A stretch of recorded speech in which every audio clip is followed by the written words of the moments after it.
Okay, I'm back. I'm sorry about that. I'll have to show this in two different paces. What I just said, I'm gonna tell Iraq, the Ayatollah. I'm saying that Iran and their will never be able to open God's coin account unless they go by this. Furthermore, this is going to the world. What they do, they can be seen as heroes or they can be put out of business. I'm telling this to you guys too. Don't ever use the word God again in your name if you don't do what this is telling you. Don't ever use the name of Jesus. As far as Joel Osteen and um, the pastor at New Springs, don't ever associate your name with Jesus or God. I'm putting this on YouTube as well to see what you guys do. You'll be either known as heroes, like I tell the Ayatollah, or your name is mud. You won't be able to preach again, that's for sure. And I'll raise enough suspicion to raise a controversy. Why? Because this is God. Shila katara makatari kadali kotari inavachi kotara. Ira chikotara vikotari ni harikata bashiko. Ikotara bashahara rikotara jikotara mahai. Arikata jikotara bashahara karada jikotara bachai. Gira kotara jikotara mahari katishkotara baha. Ira kara jikotara bashikotara nama katari harabachigota. Gira la chikotara. Kobare ala katara ba. Kupatai. Shila katara bukutai.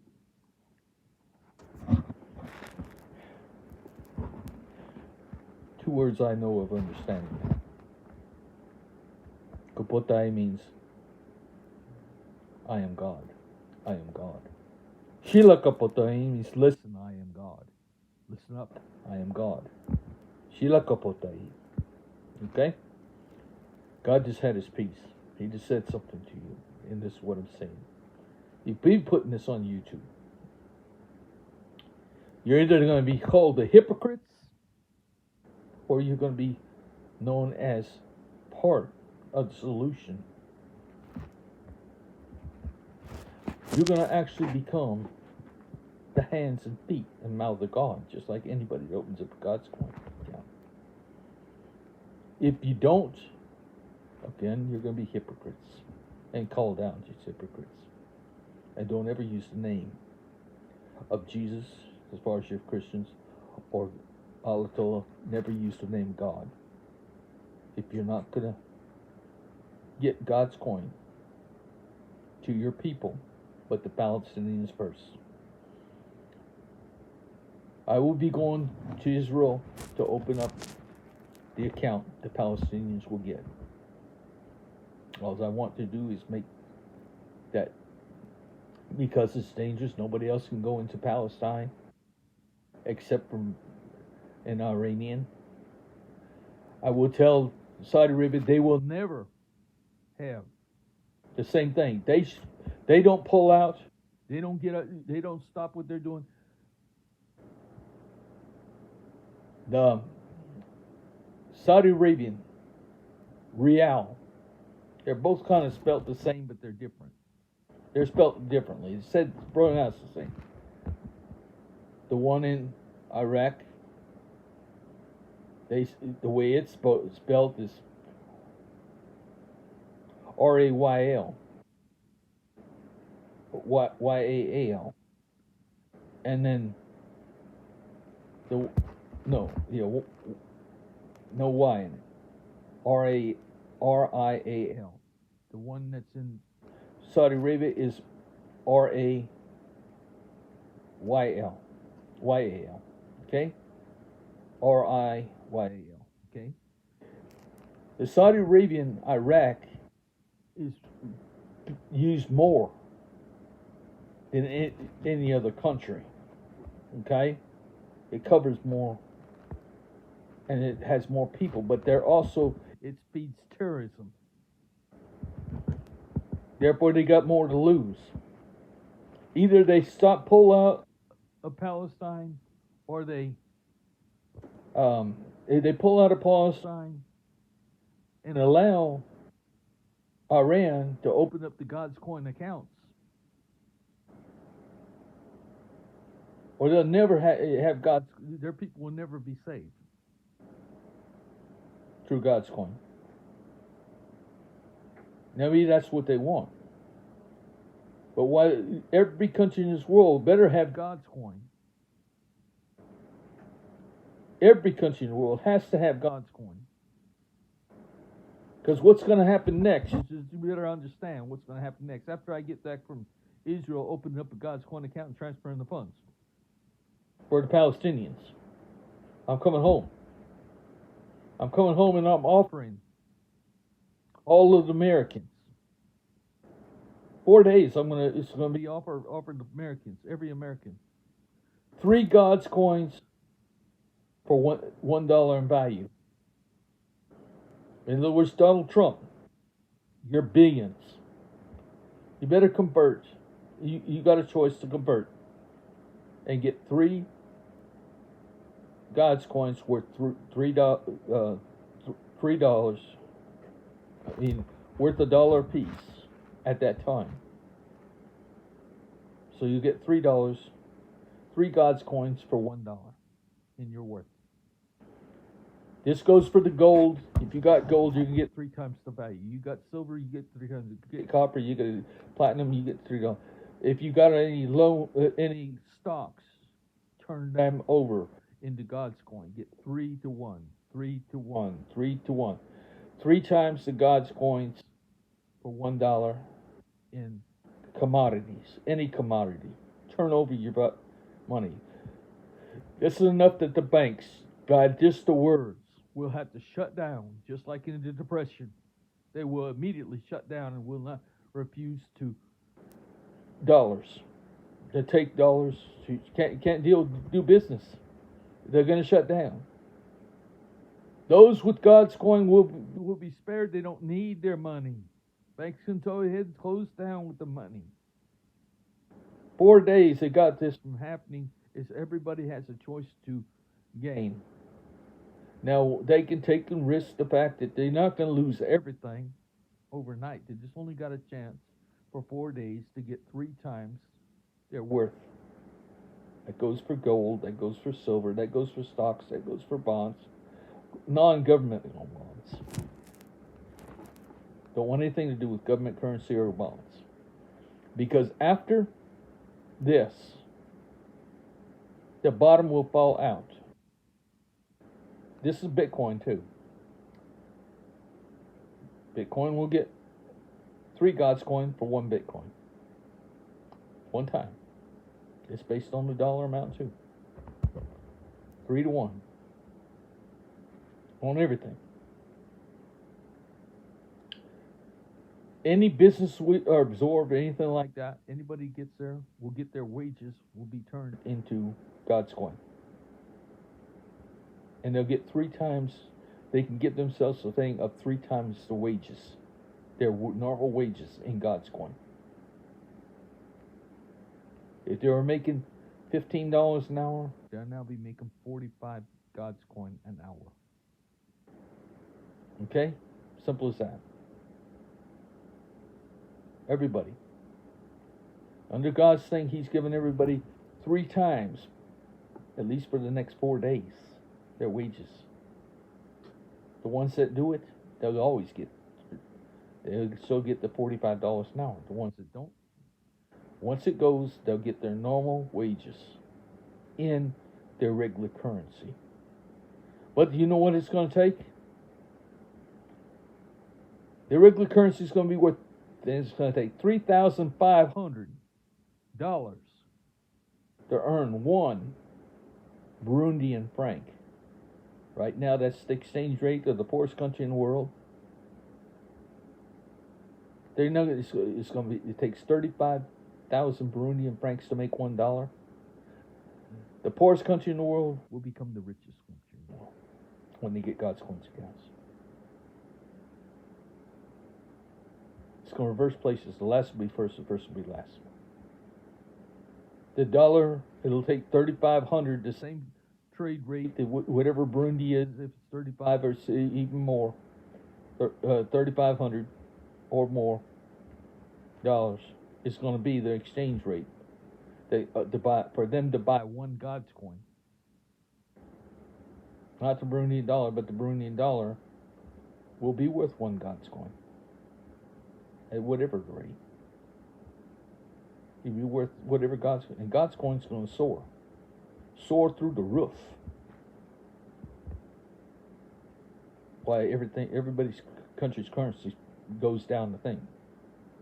I won't let it bottom out because as I said, the United States will go down to 3,500. Kuwait will go down even higher because they're the richest country in the world. It'll be all according to the offset of between Burundi right now, the poorest country in the world, and the richest country in the world, with the last week first. Remember, I don't have a committee behind me. I don't have even a vice president. Treasurer. My banks are my treasurer. Nobody's involved with what I do. I'm a missionary. Ministry, not a mission. I'm a ministry. Not mission, not ministries either. Because I speak for God. Nobody's going to speak for me. If I get killed, sure. I'm telling these other two pastors to carry on. As far as I'm concerned, God's ministry will be run by everybody that's a God's coin owner. They become the voters of the world.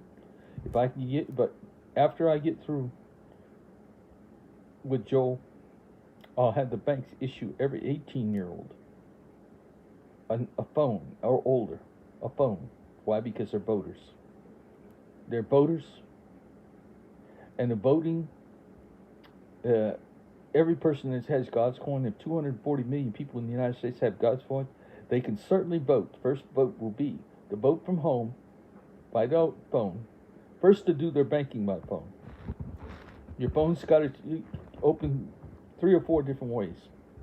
Voice recognition, your finger identification, your photo ID, right? You know what I'm saying? Where you touch your iPhone, how you touch your iPhone, different things like that. They got all different ways. They won't open for anybody. Once they're open, they can just hand their phones to the bank. And the bank can do all the banking. Just because they know the photo, they didn't open it because it's already recognized them. Hand the phone to them so you can do all your banking. Once you hand the phone to them, you're also a voter, 18 years old or older. We'll vote for that, to vote by phone. Then the people had to vote. We're going to insist, God's insisting, the government turn out all its secrets, to make a separate internet available to everybody, of every secret. There's no data collecting at all. All the data collecting of everything from aliens to the criminal histories or anything, it's all open to the public. Everything we ever knew or didn't know that was been kept from us in the White House or anything, and this goes for every country in line, will turn over all their secrets, open up their thing, whatever the CIA knows, whatever the FBI knows, whatever's going on, it will be divulged through that internet that we can have access to find out the truth. No more Wikipedia's theories. No hypothesis. Let's find the truth. Quit talking about it. Quit with the BS. Be able to find the truth behind everything. You happen to know truths, I'm going to tell you that this world needs to hear. In 1910, the Russian expedition, Lieutenant Roskovitsky was Aerial reconnaissance over Turkey photographed Noah's Ark. The Tsar Nicholas II, which was a Christian of the Christian Orthodox Church, Eastern Orthodox Church, Christian Nicholas sent a party to measure every centimeter. 8 years they spent measuring every centimeter, every inch, taking samples of Noah's Ark. Everything taken, the samples, pictures, photographs. 8 years they studied Noah's Ark from the inside and out. The scientists, 7 scientists and 21 Russian soldiers went up there to spend 8 years studying that ark and making measurements. When 14 returned to Moscow, not Moscow, but Petersburg. The Kremlin wasn't in Moscow then, it was in Petersburg.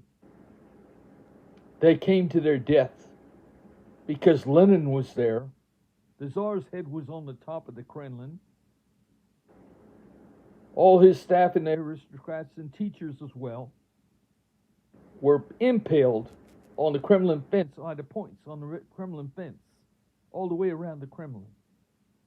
The bodies were stacked up, but the soldiers, the military, were stacked up to rot. Not even burned, just rot. The bodies left to be impaled were left there to rot, not burned, not anything, just to be seen, impaled. Just like Machiavelli still. Then they had bonfires of everything that was in the Kremlin in Petersburg. They burned it. Every paper, every book, everything. Who did it? Lenin. The Bolsheviks. Bolshevik Revolution, 1910. Yeah. They went in there and they took and burned everything. Christianity. They were atheists. Atheists. They started communism. Lenin. The leader of the Bolshevik Revolution.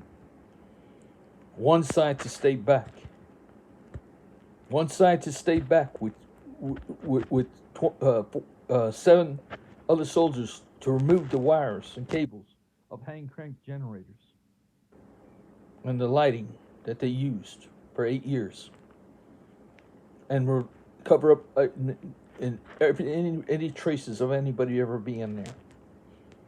And they went back to Moscow to smell and see it smoking.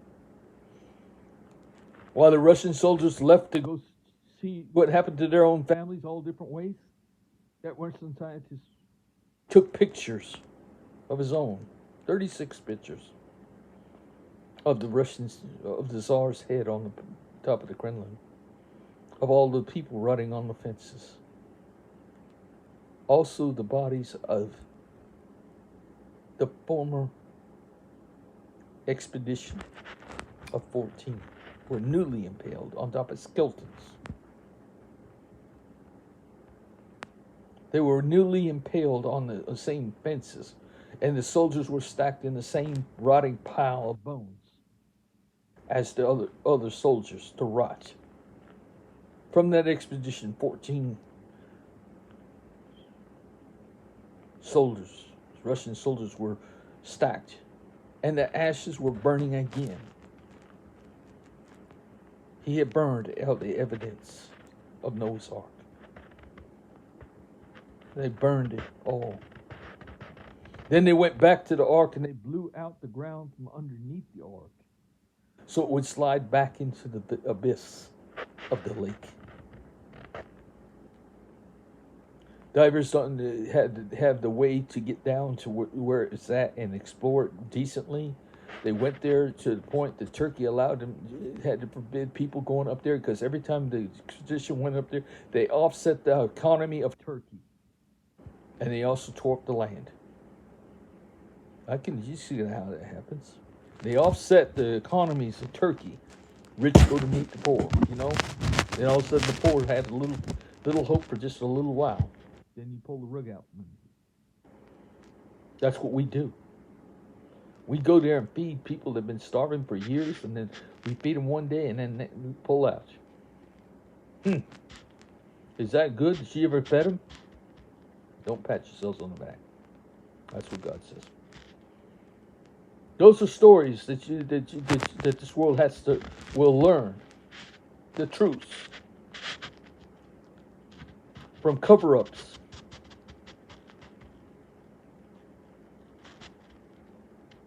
God's thinking. God wants me to tell you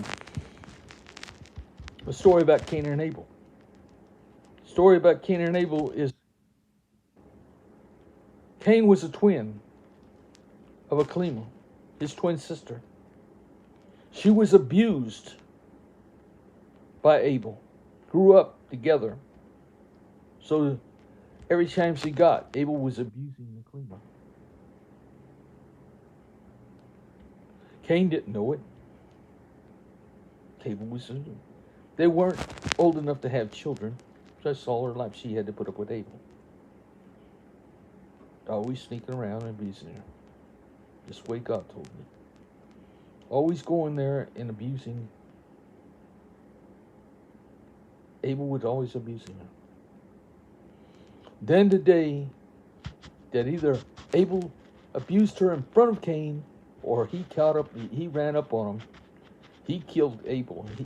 He was mad enough to kill Abel over and over. Read it. See, it's in the thing. Reread the whole verses. He wasn't like begging for mercy or saying I didn't mean to do it, or he wasn't apologizing. He said, well, "I'm not my brother's keeper."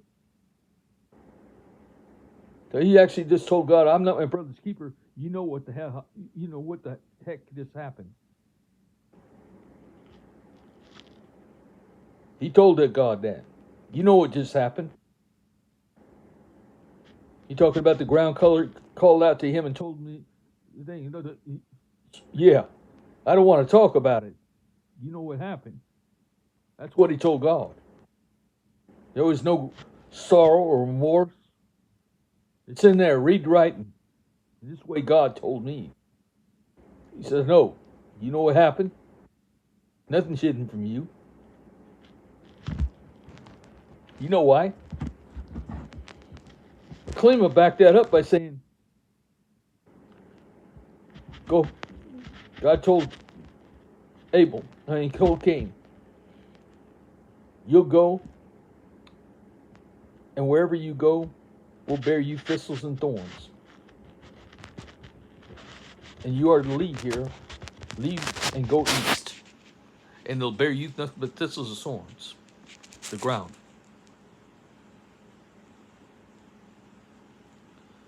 He said, fine. But send Aklima home to mom and dad, back to Adam and Eve. Aklima says, no, I'm not going back to Adam and Eve. She told God, you know why he saved me. You know what's going on. In fact, why didn't you stop this before? Now, you know that what's been going on all my life. Why did you let it happen before? She says, no. She fought God. She said, no, I'm going to stay with my brother. I'll be his comfort at night. And I'll bear his children. Cain wasn't very fond of that idea. Cain says, go back home. Please go back home. I can bear it. I can bear the punishment. Then God says, turn him black and give him a widened nose. He turned him black and widened his nose. And Aklima says, I don't care what you turn him into or what you make him look like. I'll still go with my brother.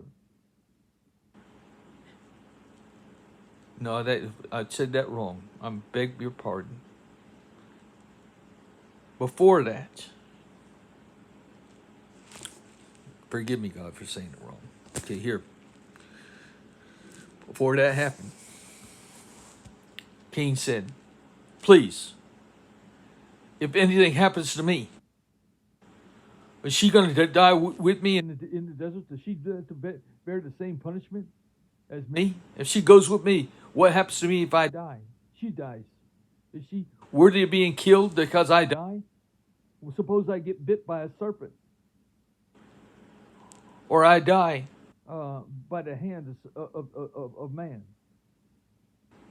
She's gonna die. Basically, he said, "Look at her. She's got fair skin. She can't even though no, she can't live like that, like us." Then God turned him black and gave him a white nose. And the Cleveland says, "I don't care what you make him look like, what you turn him into. I'm still going with my brother, and I'll still be his comfort and bear his children." He says, "You know why?" At that point, Cleveland didn't have any respect for God either, for doing this to her brother, and she knew what was going on. Therefore, God turned him black and gave him the white nose because of where he's going, and also to be a sign. Let it be a sign that no man, even the animals, that's what the Bible does do, even the animals, let it be a sign for the man, any man or even the animal, not to harm Cain, but don't help him. Stay out of his way. That's what's not written. Neither is a clean written. So don't help him or don't hurt him. Yeah, for the person that harms him was just going to die. Animals know that too. They feared Cain. Every place he went, they had that fear of Cain. Everything stayed out of his way. Even the serpents. So they went east. But God told them, go east. East, they were already in Iran. So they followed the Persian Gulf. Persian Gulf turns into the Indian Ocean. You follow it down to the Arabian Sea and end up at Arabian Sea to the Indian Ocean. Indian Ocean ends in Queensland, Australia. Okay? That's where they couldn't go any further east. Queensland, Australia. Guess what that turned into? Clay, thick soil that did not produce it. But all during the way that they left, they went on the Gulf. The Gulf where they could have crabs, clams, oysters, a smorgasbord of seafood to eat, or they could stay cool swimming through the day and having fun. They made it like 10 miles a day still. They couldn't stop at any place where the springs came fed through paradises that were there. They couldn't stop because they would dry up. They knew that. All the time they got fresh water, they filled themselves with fresh water, but then they fill their coconuts or whatever gourds with water, and they would go carry on. They had plenty to eat, and they carried enough to drink every day. They had a good time, laughing, joking, having fun. Nothing in the world would bite her or bite him. There were no animal would harm him or anything. Everything stayed out of their way. They didn't have any problems going. And they had a good time getting there. When they couldn't go no further, they ended up in Queensland. They ended up in a cave. Still able to get seafood every day. Still able to go out and get oysters, clams, crabs, fish every day. But the water wasn't there. The water was gone. Cain had to go searching for water every day. Let alone, it was inevitable that Cain and them would finally have children. He finally got intimate with her after they stopped in Australia. And Awan and Enoch were born. Awan and Enoch were born. And he drew it on the wall of the cave. He like the little family sticker on the back of a station wagon car with the mother and the father and the two kids. There was just no dog there, you know what I'm saying? But they wrote it on the thing of the cave. Cain was holding Enoch's hand. Cain and Aklima were holding one hand, and Aklima's other hand was holding Awan's hand. That was all one picture that they put on the wall, family picture. Everybody, hey, God shows me this picture all the time, so I could see it. Anyway, inevitably, because they're so close together and raised together, of course, Aklima knew, hey, eventually they're going to have kids. They're too close together. There's nobody else to play with but each other. And eventually that's going to turn into a child. And it did. It happened when the first time that they had, when Awan was able to have kids, she had a kid. Okay, that's how close it was happening. Almost immediately. She was young, maybe 13 years old, maybe 12. She was young. Aklima was expecting it. She had prepared Cain for it too. You know, not so much, but then she never mentioned it too much until she got pregnant. And then, of course, Enoch was just as scared as Awan because, well, you know, first he had to put up with her, menstruating, and then all of a sudden now it's stopped and she's sick, throwing up. So of course they go to mom for help both times, and she has to explain to Enoch as well as Awan what's going on. Well, when she was throwing up every day and that morning sickness, of course, Aklima was there, and they wanted to keep it hidden from Dad.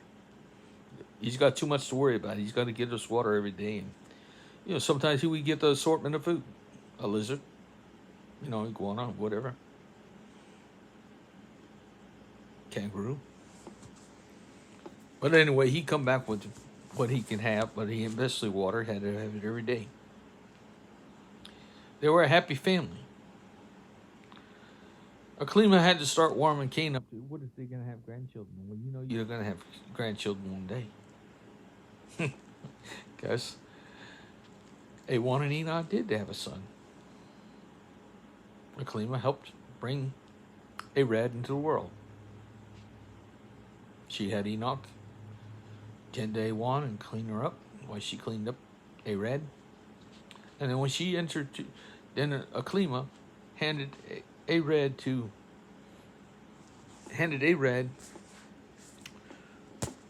Cain. Here's your grandchild. Cain walked outside. Now here's the picture that he drew on the wall. In the morning at sunrise, he was holding Arad up to God, thanking God. Right? This is at sunrise. At noontime, he was holding Arad to his nose, like, smell him, God, check him out, second, smell him. I'm so happy, right? And this is Cain. He's so happy, thanking God. Then the last drawing was at sunset. He was still holding him up to God. He drew that on the wall. God told me he wants me to go see that. He said when I land at the airport, the Aborigine will be there to take me there to see it. I know it'll happen. These are some of the adventures I have to go and see. There's a lot of things I got to see. Starting with the Ayatollah. To put this thing about Persian goats to rest. And if not, nobody needs to be using God's name in vain or anything coming out their mouth or the name of Jesus. Like I said,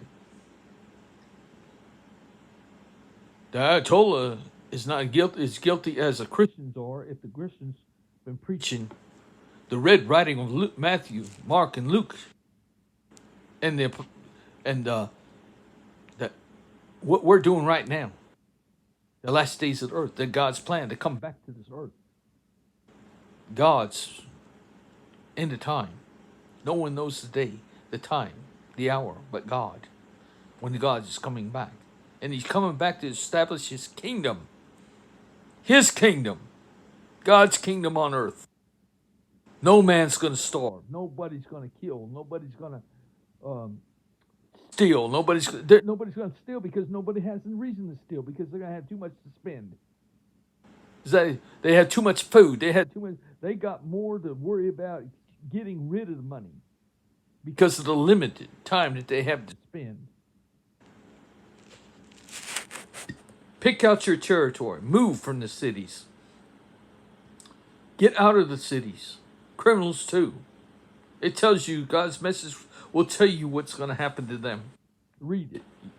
At least I'll get the books after I get to... Joel will get the books.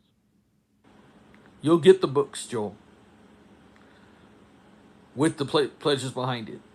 All your members will. You got 50,000 memberships. I got to get 50,000 books to you.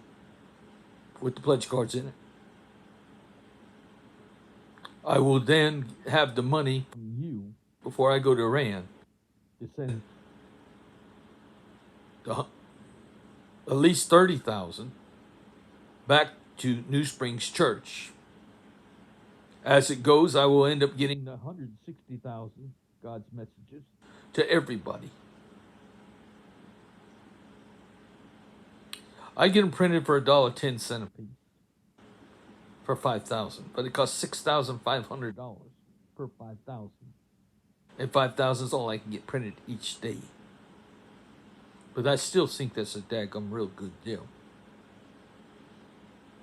$1.10 is the thing. I just wish they could print more a day, but they say they can't. But they will because I mean they're getting their business got to be growing by printing that many, and they'll be dedicated by then. They have dedicated presses coming every day for 5,000, 5,000, 5,000. Anyway, my brain goes that way because I'm autistic. I dwell on things, thoughts. But God's up here. He's thoughts. Your dreams. Everybody's thoughts, imaginations, and dreams. Hopes, desires. That's God. 99.9% of your imagination comes from God. You know, and it could come from family members. They're talking too. They can join the conversation. They can join the party. But we're not alone in our thinking. We're never alone. We didn't get where we are by ourselves. It was God, our families, and ourselves. We were the hands, the feet, and mouth of God. Now we're going to the world's going to realize by becoming the hands and feet and mouth of God. Never again will man be able to speak on his own. There'll be no government speaking for nobody.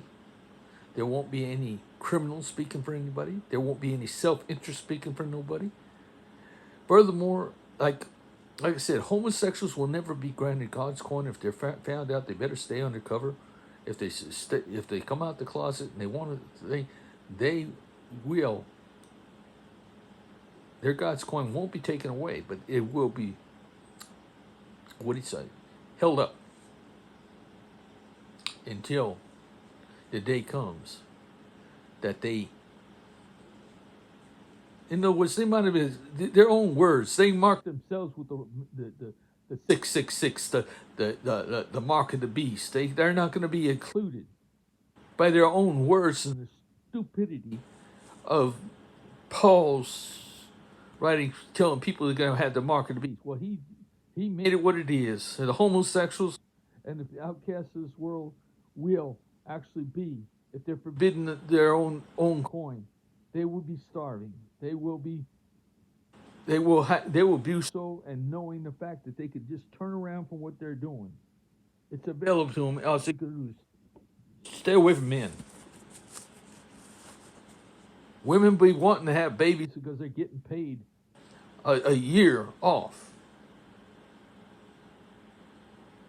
What they call maternity leave. Or in the case of adoption, it's the same thing. They're going to get their unlimited money and they're going to have their year off with getting God's coin. No problems to be together. Anybody that gets up in adultery looking for another man's wife, whew, both of them are going to lose their God's coin account. People that go astray, kill, well, that's going to pay the ultimate price. Killing's going to be accountable. To the point that everybody better be trained. The militaries and everybody, policemen, better be trained as EMTs. And be able to keep that person alive if they shoot. They better aim for the feet and hands. Because that person dies. They're going to be held accountable. And they could be the ones facing the death sentence. These people that go out there and throw a temper tantrum, they're not just killing somebody, they're killing the unborn. The unborn are more important than we are. That's the way God looks at it. We are hosts of the unborn. And to ruin that, God doesn't like that at all. We are nobody compared to our unborn.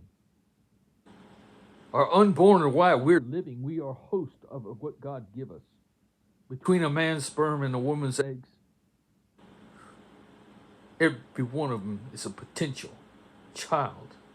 And their potential children are being killed. And their potential children. God give us the potential. And for God one person to stop the chain reaction is unbearable to God. That we don't even recognize it. We don't even consider it.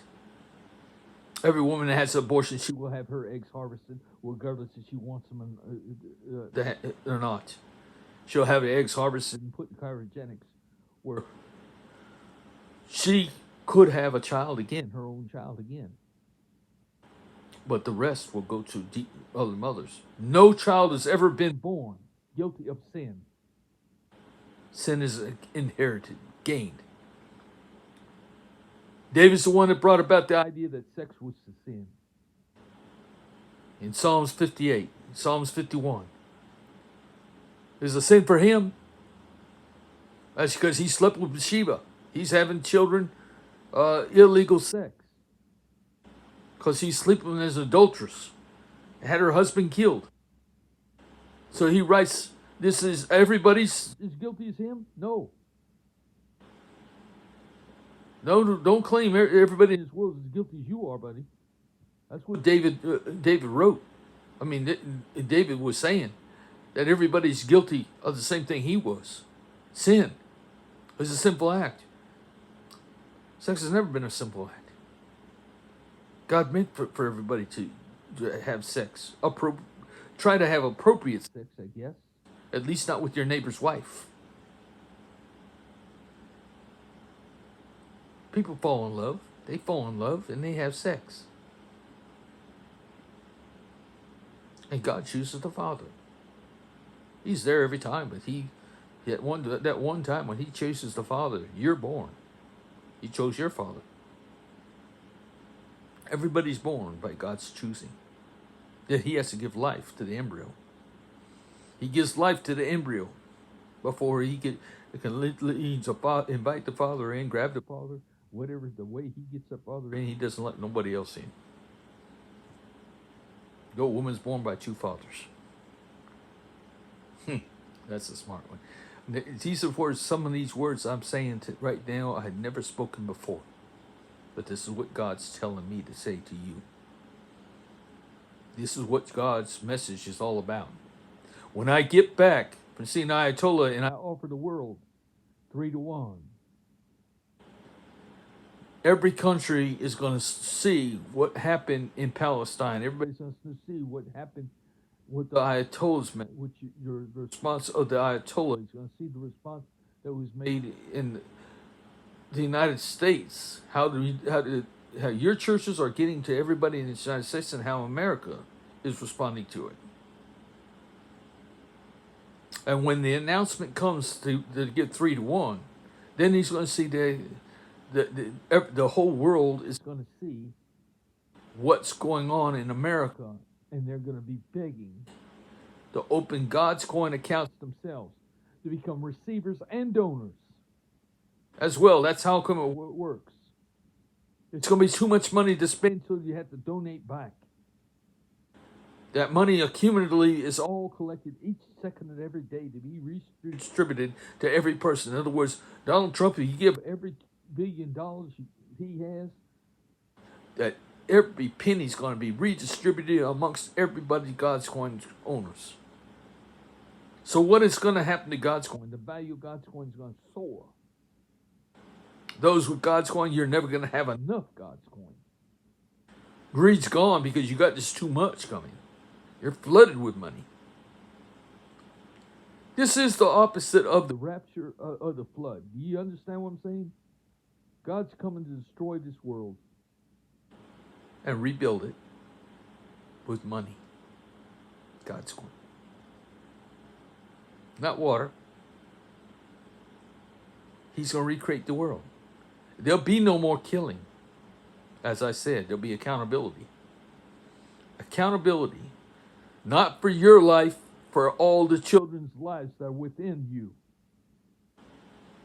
Okay? Accountability. You're going to have to count for all the unborn and the potential of the unborn and those unborn and those unborn.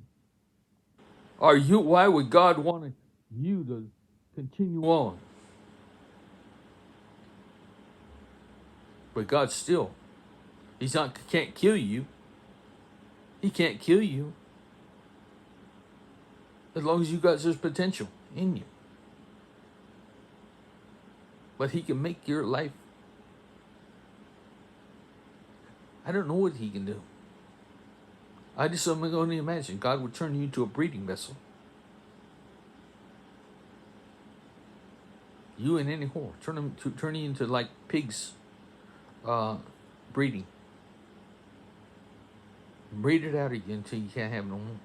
All the rest of your life. Breeding stock, like behind bars. That's what is going through my head right now. You'd be turned into breeding stock the rest of your life.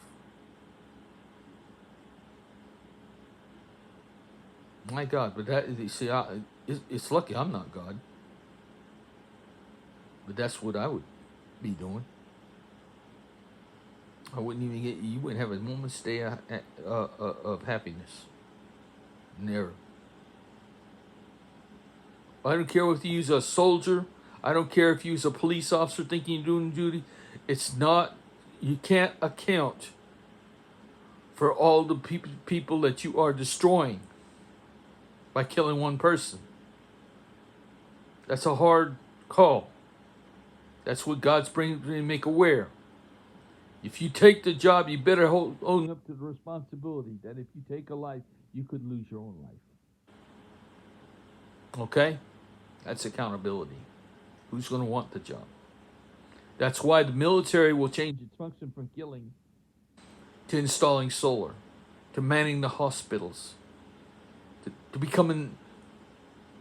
be the road workers, the people that pick up the trash. In enlistments, you'll learn that. A person doing the roads will end up learning how to drive every piece of equipment there is, and how to hold that sign saying stop and go. Slower go is what it was. It's like stop or slow. Anyway, you'll hold a sign and you'll learn every piece of equipment in 1 year's enlistment to become certified as a road worker. Then you'll never have to worry about a job the rest of your life. In the military, the couples can join, married people can join, handicapped people can join, retarded people can join.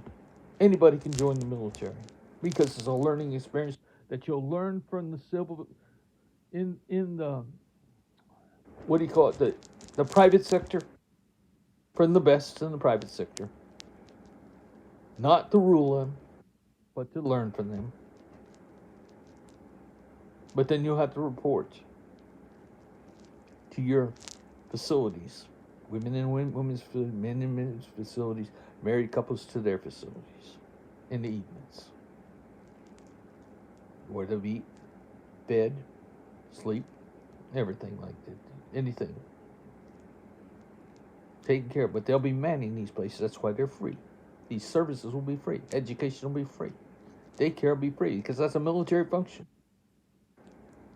Everybody that's a the daycare worker is going to be is learning to become certified as a daycare worker on a 1 year enlistment. 2 year enlistment, they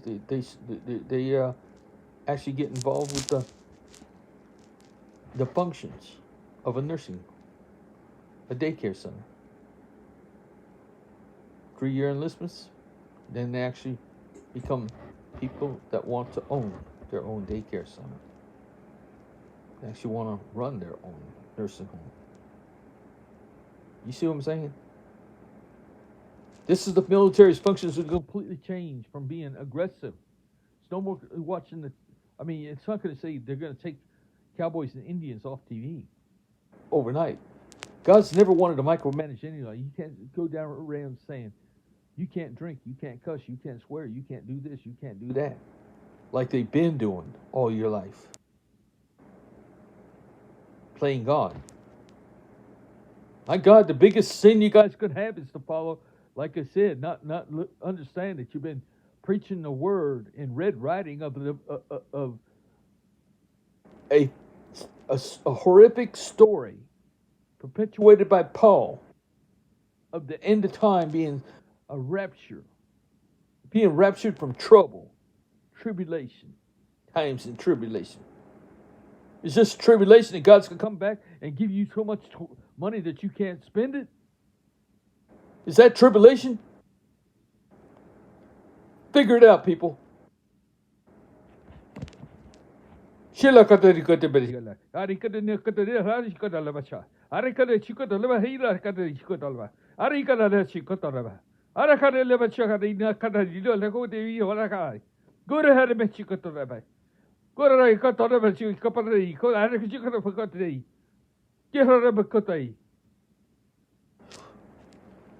Yeah, God's pretty upset. You just got a Bible lesson. No, you didn't get a Bible lesson. You got a lesson from God. I'm going to go now. Hope to God this one is the last one I have to make because this is about the 12th one I've made. It's made the point. I'll be at your church at the New Springs Church Christmas Day with this message. I'll be there on the 21st, the 22nd, or 23rd. But the 24th is it. You'll see this before I come to your church. Joel, I'm headed to your way on Christmas Day. I'm going to try to see you on the 21st, the 22nd, 23rd. The 24th will be almost too late. But I'm going to see you, and you're going to see this message. I'm going to have you see the same message before you ever meet me. I will make sure it gets into your hands so you can see this message. And when you know, I'll know what I'm all about when I meet. And I'll know your reaction. And all I gotta do is simply put this on YouTube. Let the world see it. This goes for the Ayatollah too. Whatever you guys do, you're deciding the fate of the whole world. And what you've been doing, well, it's been blind. It has to be blind. Because I know both of you are meaningful people that love God, think you love God. But you've been deceived by the great deceiver. How do I know? I just you don't have to speak in tongues again, huh? I got an anger. You could see it. Yeah, like Vengeance is mine, says the Lord, is what God's saying. You want to know what God looks like? Looks exactly like you. Look in the mirror. Want to know every time you bat an eye, guess what? God just let that happen, made that happen. But God, when He pulls back a lever, does not take control and tell you what to say. He wants the adventure. He wants you to be spontaneous. He wants you. He can fix anything you say that was wrong, or He can justify it. The thing about it is, it's got to be an adventure to Him. He doesn't want to micromanage. He's not going to micromanage you. That's what you guys have been trying to do, micromanage. What you think was you was doing for God is your worst problem. Don't ever use the word God again, or the name Jesus Christ again, if you're not going to do what this says. And that's what the last one. I'm going to leave that with you right now as I turn this off, because the next step is, this will be on YouTube after we see what happens. After we see what happens after I come back from Iraq, and see the world will see this, and they'll want to see everything I have, my books and everything else. They're going to want to see everything. And God's been preparing me this all my life. I didn't know it. But guess what? When I told you I built puzzles when I was a kid, upside down. I don't know if I told you that in this video, but I could build puzzles upside down. I've seen the puzzle pieces, but I didn't see the picture. Haven't seen the picture yet, but I can see the puzzle pieces coming together. And I'm still putting them together. I haven't seen the puzzle pieces yet. But when I was an autistic kid, young kid, I could build puzzles upside down. And when I finally, they were done, and my dad would put Elmer's glue on the pages, on the paste on the back of every puzzle piece, and put the newspaper on it and let it dry. And the next day, the whole family saw the whole full picture. I think I had 1,000-piece picture that I built upside down of the White House. Okay, so I'm gonna end this thing with this, please, for your sakes. I'm coming to your churches regardless. I'm coming to you before the church services. For the Ayatollah, you're going to see this before I ever get to Iran. You're going to really know what I'm going to tell you. If you're the Ayatollah, you already know what I'm going to tell you about who you are and where you come from and how you get in there as a Shiite. Look it up, and you'll be prepared for me. By the time I get to the airport, you already know, because there's certainly got to be an Iranian within everybody in the 240 million people in America. Somebody will get this to the Ayatollah if I post it on YouTube. After I see what happens at Joel's church, before I go, I'm counting on it. If not, I'm going to just leave this recording with him a couple days while I take a motel in Iraq, in Iran. And when I take that motel in Iran, the Ayatollah will want to come see me. That's what God's telling me. I don't have to go see him. He's got to come see me, or he's got to call for me, and he's going to want to. Sila kata de makata re kata ikuta la bahira kada rikota da shikota ba. Era kada ikuta la bashahar mekai. Gore kata bichkota la bashahar mekai. Gore la bashikota la maha. Yera kachikota.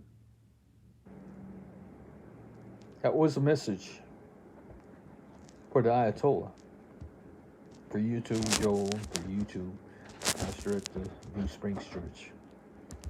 But that was God telling the Ayatollah, I'm coming for you. You know who I am? Listen to my words. That's the interpretation. You know I'm coming for you. Listen to my words. Understand the words. They're going to precede me. Look for me. You'll know when I land in Iran. Just take a motel room and wait for you. That's what God's telling me. Take a room in Iran and wait for you. You don't come to me, I'm coming to you. God said that to me, and God told you He will speak before I speak. And you understood, or you should understand the words of God that came out of His mouth, out of my mouth. All of you should. They weren't my words. They were God's words. I'll see you then. All right.